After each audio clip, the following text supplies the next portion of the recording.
তোমার স্টাডি যতটুকু করার ইটস টোটালি হ্যাভ বিন ডান, হয়ে গেছে। সো সেটা কি হলো না সেটা নিয়ে না পড়ে থেকে কি করতে পারো, কতটুকু তুমি জানো সেটাকে নার্চার করো। হ্যালো, আসসালামু আলাইকুম, আমি তারিফ মুস্তাফিজ চলে আসলাম হঠাৎ করে একটি ভিডিও নিয়ে।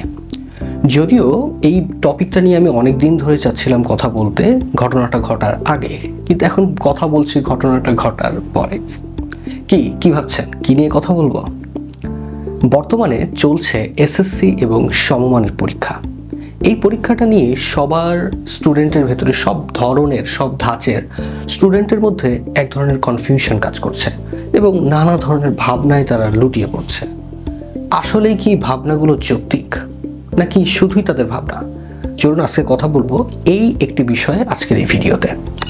প্রথমত, এসএসসি পরীক্ষা শিক্ষার্থীদের জীবনে নিঃসন্দেহে একটি গুরুত্বপূর্ণ পরীক্ষা। তবে এই পরীক্ষা নিয়ে যদি আমি অতিরিক্ত দুশ্চিন্তা করে থাকি তাহলে এই পরীক্ষাটা কি আমাকে বেশি নাম্বার এনে দেবে? কখনো না। এই পরীক্ষাটা খুব কৌশলের সাথে এবং আমাদের যতটুকু মেধা খাটিয়েছি আমরা এই পার্সপেক্টিভে, সো ওইটাকেই আসলে আমাদেরকে একটু নার্চার করতে হবে।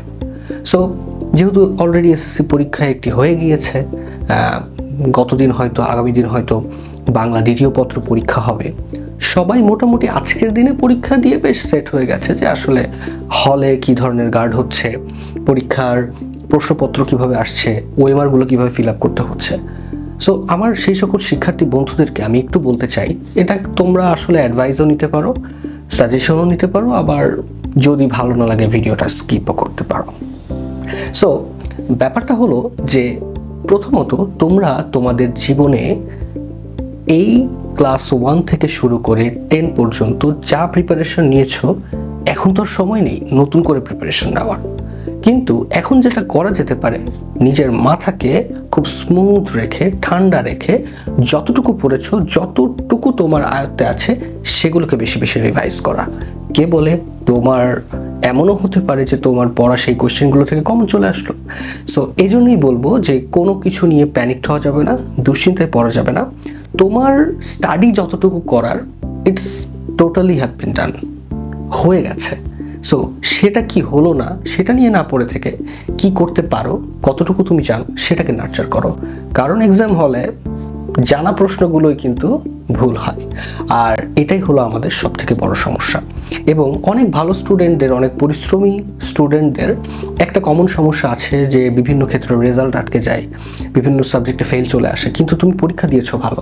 এর একটা মূল কারণ হলো তোমার পরীক্ষার এক্সাম শিটে তোমার প্রপার মনোযোগটা না দিয়ে ওএমআরগুলো ফিল আপ করা, খাতাটা ঠিকভাবে বাইন্ড না করা, হাজিরা শিটে ঠিকঠাক সিগনেচার না করা।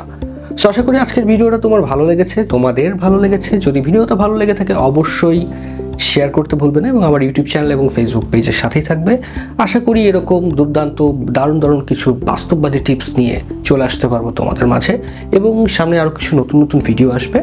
যারা পরীক্ষা এখন দিচ্ছ তাদের জন্য এটা না, কিন্তু পরীক্ষা শেষ করে তোমরা যখন কলেজ অ্যাডমিশন নিবা দেন চ্যানেলটা ঘুরে দেখতে পারো, দেন তুমি ভিডিওগুলো পাবা। ওকে, সো বেস্ট অফ লাক। জীবনে যতটুকু প্রিপারেশন নিয়েছো, যা প্রিপারেশন নিয়েছো দ্যাটস এনাফ, গুড এনাফ। এখন শুধু ঠান্ডা মাথায় ঘুমাবা, রিভাইজ দিবা, অ্যান্ড এক্সাম হলে যে তোমার ফুল পটেনশিয়াল দিয়ে লিখে আসবা। এক্সাম হলে সবাই তোমার সহযোগিতা করবে, কেউ তোমার ক্ষতি করতে আসেনি, মাথায় নিও।